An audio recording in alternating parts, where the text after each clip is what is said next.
All right, hello everyone. Here we are back for hole 7 here, and not sure how we're going to play it. I'm just going to bring a Titan just in case I need it. I might switch it out to a Navigator, depending on how easily we can get the ball down the fairway. Ideally, you want to get it up there to short iron range, but might not be the easiest thing to do, depending on the wind. Up, straight tailwind. Yeah, we'll switch to a Navigator. You shouldn't really need any curl or anything on this shot. Should be relatively straightforward, and the extra wind resistance of Navigator is going to give us a better chance for the hole out. So here's my opponent, basic ball. Keep in mind that it's probably going to land about 30% down in tailwind situations, especially in overpower.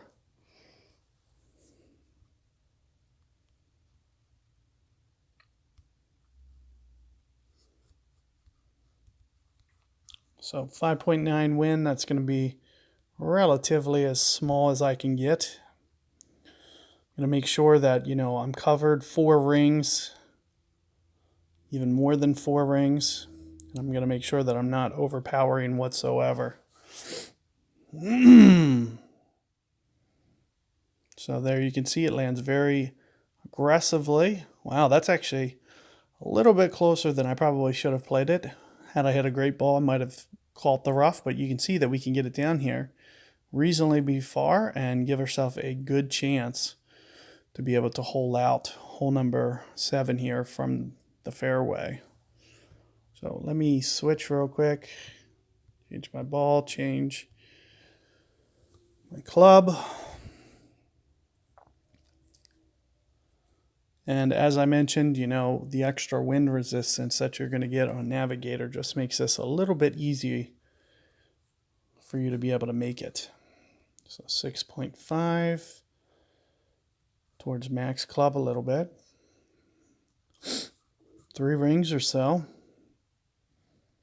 What I'll usually try to do is very little spin and land somewhere right around here and let it roll out. This looks about right. So we're at about 3 rings here.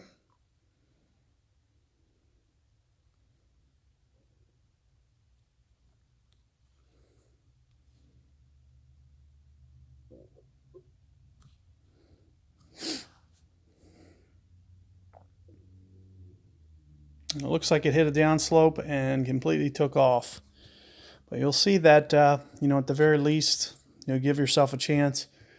You want to try to avoid that downslope. It looks like for whatever reason my ball landed long, assuming it might have something to do with the wind angle. So just need to shorten up that ball guide a little bit to avoid that downslope. You can see that it just hit down instead of, what showed on the ball guide is it was just kind of dribbling. So it looks like I probably just landed it a little bit too long.